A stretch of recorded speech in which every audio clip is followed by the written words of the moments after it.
General Wakeruzzaman আমাদের অনুষ্ঠানে স্বাগত জানাই। আপনি আমাদের শুভেচ্ছা এবং কৃতজ্ঞতা জানাবেন। ডক্টর মোহাম্মদ ইউনূস, আপনাকে আমাদের অনুষ্ঠানে স্বাগত জানাই। জেনারেল ওয়াকারুজ্জামান একটা প্রতিক্রিয়া দিয়েছিলেন, আপনি গণতন্ত্রের পক্ষে লড়াইয়ে শামিল হতে বলছেন, প্রশ্ন কেউ কেউ করছেন, আপনি কি এই সরকারেরই পরিবর্তন চাইছেন? ডক্টর ইউনূস, এই দেশ আমাদের সবার, আমরা সবাই সুখে শান্তিতে থাকতে চাই।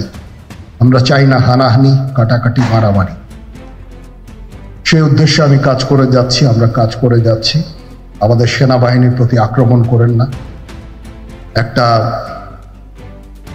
কমন জিনিস আমি দেখতে পাচ্ছি, সেনাবাহিনী এবং সেনা প্রধানের প্রতি বিদ্বেষ কারো কারো। কি কারণে আজ পর্যন্ত আমি এটা খুঁজে পাইনি। আমরা হচ্ছে একমাত্র ফোর্স যেটা আপনাদের জন্য কাজ করে যাচ্ছি। আমি আপনাদের পরিষ্কার করে বলে দিচ্ছি, এগুলো আন্ডারমাইন না হয়। এই অর্গানাইজেশনগুলোকে যদি আন্ডারমাইন করে আপনারা মনে করেন যে দেশের শান্তি শৃঙ্খলা বিরাজ করবে, সবাই শান্তিতে থাকবেন, এটা হবে না, সেটা সম্ভব না। আমি আপনাদের পরিষ্কার করে বলে দিচ্ছি, আমাদেরকে সাহায্য করেন, আমাদেরকে আক্রমণ করেন না। নিজেরা যদি কাদা ছোড়াছুড়ি করেন, মারামারি কাটাকাটি করেন, এই দেশ এবং জাতির স্বাধীনতা, সার্বভৌমত্ব বিপন্ন হবে। আমি আজকে বলে দিলাম, নাইলে আপনারা বলবেন যে আমি আপনাদের সতর্ক করিনি। আমি সতর্ক করে দিচ্ছি আপনাদের, আমাদেরকে সাহায্য করেন, আমাদেরকে আক্রমণ করেন না। আমার একটাই আকাঙ্ক্ষা, দেশ এবং জাতিটাকে একটা সুন্দর জায়গায় রেখে ছুটি করা। I had enough. Was last 7-8 months I had enough. আমি চাই দেশ এবং জাতিকে একটা সুন্দর জায়গায় রেখে আমরা সেনানিবাসে ফেরত আসব।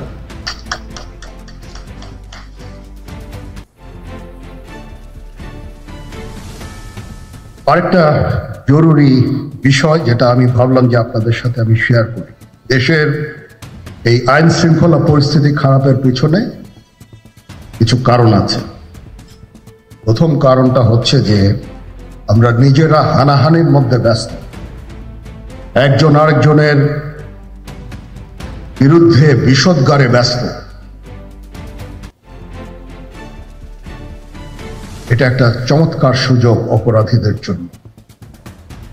যেহেতু আমরা একটা অরাজক পরিস্থিতির মধ্যে বিরাজ করছি, তারা খুব ভালোভাবেই জানে যে এই সময়ে যদি এই সমস্ত অপরাধ করা যায় তাহলে এখান থেকে পরিত্রাণ পাওয়া সম্ভব। সেই কারণে এই অপরাধগুলো হচ্ছে।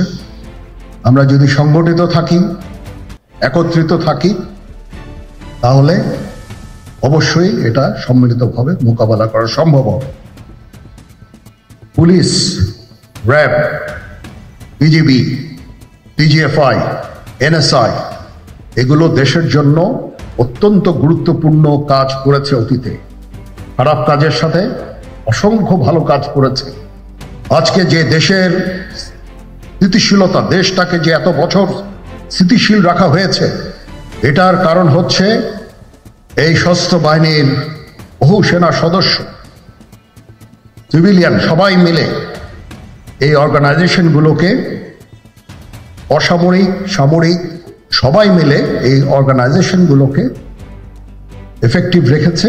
সেই জন্য আজকে সুন্দর, এতদিন ধরে আমরা একটা সুন্দর পরিবেশ পেয়েছি।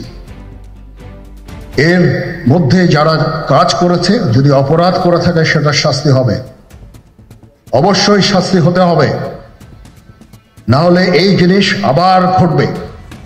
আমরা সেটাকে বন্ধ করতে চাই চিরতরে, কিন্তু তার আগে মনে রাখতে হবে আমরা এমনভাবে কাজটা করব এই সমস্ত অর্গানাইজেশনগুলো যেন আন্ডারমাইন না হয়। আজকে পুলিশ সদস্য কাজ করছে না, এটা বিশাল বড় কারণ হচ্ছে অনেকের বিরুদ্ধে মামলা, অনেকে জেলে। RAB, BGB, DGFI, NSI panicked.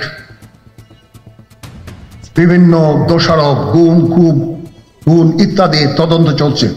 অবশ্যই তদন্ত হবে, দোষীদের বিচারের আওতায় আনতে হবে। এমনভাবে কাজটা করতে হবে যেন এই অর্গানাইজেশনগুলো আন্ডারমাইন না হয়।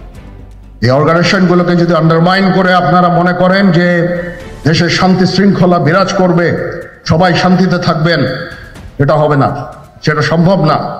আমি আপনাদের পরিষ্কার করে বলে দিচ্ছি, এই দেশের শান্তি শৃঙ্খলা রক্ষার দায়িত্ব খালি সেনাবাহিনীর না। 2 লক্ষ পুলিশ আছে, বিজিবি আছে, র্যাব আছে, আনসার বিডিপি আছে, আমার আছে হচ্ছে 30,000 সৈন্য। এদেরকে আমি এই যে একটা বিরাট ভয়েড, আমি এই 30,000 সৈন্য দিয়ে আমি কিভাবে এটা পূরণ করব? 30,000 থাকে, আবার 30,000 চলে যায় ক্যান্টনমেন্টে, আরো 30,000 আসে। এটা দিয়ে আমরা দিন রাত আমরা চেষ্টা করে যাচ্ছি।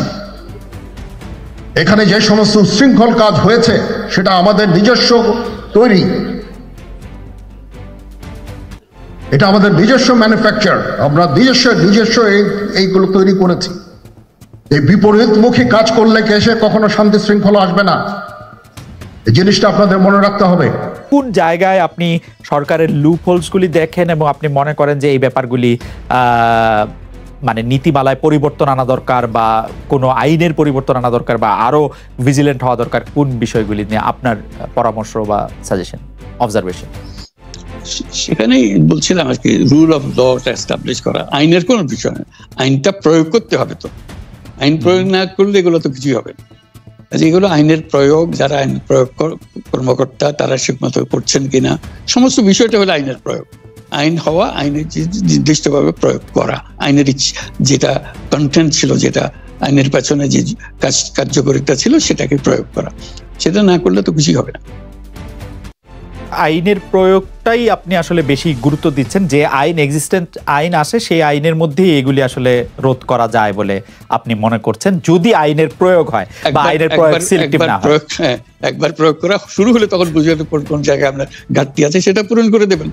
এখন তো বোঝাই যাচ্ছে না ঘাটতি কোথায় আছে, কারণ আইনেরই প্রয়োগ নেই। এই প্রসঙ্গেও যদি আমি আরেকটা প্রশ্ন করি, যে অনেকে এরকম আশঙ্কা করছেন যে বাংলাদেশের অর্থনীতি আসলে খুব ভঙ্গুর অবস্থার মধ্যে আছে। এই অর্থনীতি যেহেতু বিপুল পরিমাণে বৈদেশিক ঋণ আছে, এর মধ্যে নানা ধরনের ব্যাংকিং খাতে নানা ধরনের অব্যবস্থা আছে, আপনি কি মনে করেন যে বাংলাদেশের অর্থনীতি আসলে খুব ভঙ্গুর বা মারাত্মক কোনো চ্যালেঞ্জের মধ্যে আছে? সরকারও এই চ্যালেঞ্জটার কথা স্বীকার করে, কিন্তু তারা করোনা এবং ইউক্রেন যুদ্ধের কথা বলে যে সারা বিশ্ব পড়েছে তাই আমরাও পড়েছি। আপনি এটা কিভাবে দেখেন, মানে আপনি কিভাবে কম্পেয়ার করেন বাংলাদেশ এবং সারা বিশ্বের অর্থনৈতিক অবস্থার মধ্যে? সারা বিশ্বের অর্থনীতি যেহেতু, বাংলাদেশের অর্থনীতির অবস্থা খারাপ, সেটা সবাই যেমন বলছি, আমাকেও সেভাবেই বলতে হবে। যে কিভাবে সমাধান হবে সেটারও বহু সমাধান বলা হচ্ছে, এটা সরকার সেটা প্রণিধান করবেন, তাহলে হয়তো অগ্রসর হওয়া যাবে। আপনার কাছেও নিশ্চয়ই পরামর্শ চাইতে পারে। একটি প্রশ্ন এরকম যে আপনি যখন সংবাদ সম্মেলন করলেন, গ্রামীণ আপনার প্রতিষ্ঠান গ্রামীণ টেলিকম, গ্রামীণ কল্যাণ এগুলি জবরদখল করা হচ্ছে, তখন আপনি এটিও বলেছিলেন যে আপনি কিছু লোক দেখতে পাচ্ছেন যাদেরকে পরিচিত মনে হচ্ছে না। আজকে অনুষ্ঠানের শুরুতেও আপনি বলেছিলেন এই কথা, যে এবং আপনার প্রতিষ্ঠান জবরদখল হয়ে যাচ্ছে। আমরা এরকম শুনেছি যে কিছু কিছু লোক আপনাদের হুমকি ধমকিও দিচ্ছে, পুলিশের কাছে আপনি সাহায্য চাচ্ছেন, পুলিশ খুব বেশি আমল করছে না কথাটা। অন্যদিকে পাল্টা একটা সংবাদ সম্মেলন করে বলা হচ্ছে যে তাদের রাইটফুল এটা আমাদের জন্য একটু বলবেন যে এখনকার পরিস্থিতিটা আসলে কি আপনার জন্য, বা আপনার গ্রামীণ টেলিকম বা আপনি যেখানে আছেন সেখান থেকে আপনি আসলে এটা কিরকম দেখছেন? আমরা ভয়ের মধ্যে আছি, যে এখানে আমাদের বিল্ডিং এর সামনে একটা দলীয় একটা সভা, যেখানে আমাদের বিরুদ্ধে স্লোগান দিচ্ছে, এখানকার ছাত্রদের নিয়ে এসে তাদেরকে আমাদের ঘেরাও করে রাখছে, আমাদের বিল্ডিং ঘেরাও করে রাখছে। কাজে আমরা খুবই সংকটময় অবস্থার মধ্যে আছি। এটা জানান দেওয়ার, আপনাদের সবাইকে জানান দেওয়ার, আমরা খুব সহজ অবস্থার মধ্যে নাই।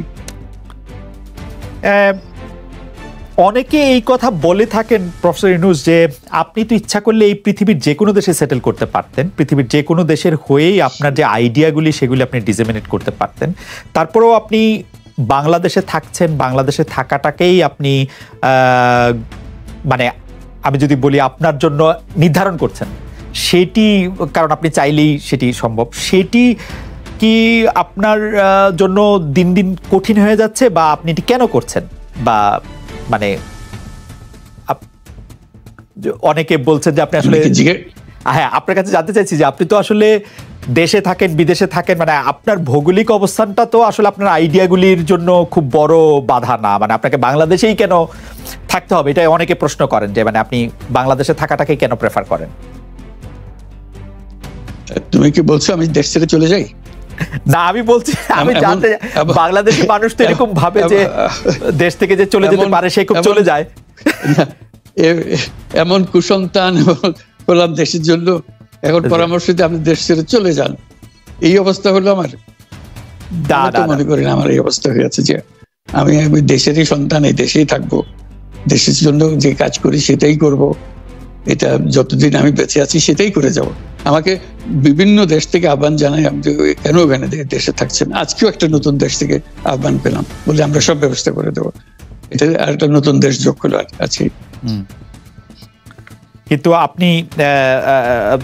আপনি বাংলাদেশেই থাকতে চান, এবং আমাদের কাছে যেটি মানে আমরা সাংবাদিক হিসেবে আপনাকে প্রশ্ন করতেই হয়, আপনি দেখেছেন যে আপনার প্রতিষ্ঠিত গ্রামীণ ব্যাংকের একটি সংবাদ সম্মেলন হয়েছে, সেই গ্রামীণ ব্যাংকের সংবাদ সম্মেলন থেকে আপনার বিরুদ্ধে যে অভিযোগ করা হয়েছে সেই অভিযোগ মানি লন্ডারিং এর, সেই অভিযোগের ক্ষেত্রে বলা হয়েছে আমি সবচেয়ে ডাকু বাংলাদেশে, সবচেয়ে বড় ডাকাত এদেশে, কাজে সেই হিসাবে সবাইকে জানান দেওয়া হচ্ছে, সেই হিসাবে আমি পরিচিত হয়েছে। আমি সবচেয়ে বড় ডাকাত, আমি সবচেয়ে সাংঘাতিক মানুষ যে দেশের সর্বনাশ করে যাচ্ছি, সেইভাবে পরিচিত হয়েছে। আপনি আমাদের একটু বলবেন যে আপনি বাংলাদেশের জন্য বা আপনার পরবর্তী লক্ষ্যগুলি কি সারা পৃথিবীর জন্য? আপনি তো শুধু বাংলাদেশ নিয়ে ভাবেন না, যে আপনি আসলে কি করতে চান বা কেমন দুনিয়া চান বা কেমন বাংলাদেশ চান, সেটা আপনার কি লক্ষ্য এই মুহূর্তে? ওই যে বললাম যে এটাই হলো আমাদের স্বপ্নের বীজতলা, যে আমাদের স্বপ্নগুলো একটা একটা দাসে একটা নতুন আইডিয়া আসে, সেটা একটা বীজতলা। এটা আমরা ট্রাই করে দেখি, একটা ছোট আকারে করি, এটা সফল হলে আর একটু বড় আকারে করি, এটা বাংলাদেশি করি। একবার সফল হলে সারা দুনিয়া এটা লুফে নেয় দেওয়ার জন্য, সারা দুনিয়ার লোক এখানে আসে, আমাদের লোককে নিয়ে যায়, সেভাবে কাজকর্ম করছি। এটা আমরা একটা থাকছি বাংলাদেশে, করছি বাংলাদেশে, কিন্তু সারা দুনিয়ার লক্ষ্য আমাদের দিকে, আমরা কি করছি, কি চিন্তা করছি, কিভাবে এগুলো পরিচালনা করছি। এবং তার মধ্যে ব্যাখ্যা হিসেবে যেটা আমরা বারবার বলছি, আমরা একটা নতুন পৃথিবী গড়তে চাই। সেই পৃথিবী হতে 3 শূন্যের পৃথিবী, এটাও বহুবার বলা হয়েছে, তার উপরে বই লিখেছে। 3 শূন্যের পৃথিবী কি হবে, যে 0 কার্বন এমিশন, যেহেতু পৃথিবী ধ্বংস হয়ে যাবে এই গ্লোবাল ওয়ার্মিং এর কারণে, একে রক্ষা করতে হলে আমাদের 0 কার্বন এমিশন অ্যাচিভ করতে হবে। কাজে এটা এমন বিশ্ব আমাদের গড়তে হবে যেটা 0 কার্বন এমিশনের বিশ্ব হবে। 0 ওয়েলথ কনসেন্ট্রেশন। আমরা উন্নয়ন বলছি, যে উন্নয়নের সফলতা গুটিগত মানুষের কাছে যায়। এটা শুধু বাংলাদেশে না, সারা পৃথিবীর এই অবস্থা, যে টাকার সমস্ত টাকা গুটি হতে মানুষের কাছে চলে যায়। দুনিয়ার যত সম্পদ আছে এই মুহূর্তে, তার 90% যে সম্পদ, এটা হয়তো 5% লোকের কাছে, 90% লোকের কাছে রয়ে গেল। এবং আগামী দিনে এটার পরিবর্তন অন্যভাবে, 90% জায়গায় এটা 95% হয়ে যাবে, ওই 5% জায়গায় এটা 3% হয়ে যাবে। অর্থাৎ লোকের সংখ্যা কমে যাবে, সম্পদের পরিমাণ তাদের কাছে অনেক বেড়ে যাবে। এটাই হলো বর্তমান অর্থনীতির কাঠামো। আমরা বলছি যে এই কাঠামো যতদিন থাকবে এই পৃথিবী টিকতে পারবে না। আর তো হলো 0 আনএমপ্লয়মেন্ট। বিশেষ করে আমরা যেটা জোর দিয়ে বলি, সেটা হলো যে এই যে আর্টিফিশিয়াল ইন্টেলিজেন্স, এটা পৃথিবীকে ধ্বংস করে দেবে। কাজে তার আগে আমাদেরকে ঠিক করতে হবে টেকনোলজিকে আমরা কতদূর নিয়ে যাব, কোথায় সীমারেখা টানবো, এটা ঠিক করতে হবে। সেই পৃথিবীর নাম দিয়েছি আমরা 3 শূন্যের পৃথিবী, 30 ওয়ার্ল্ড। এই আমরা একটা পৃথিবী গড়তে চাই যেখানে এই যে 0 ওয়েলথ কনসেন্ট্রেশন, 0 আনএমপ্লয়মেন্ট এবং 0 ওয়েলথ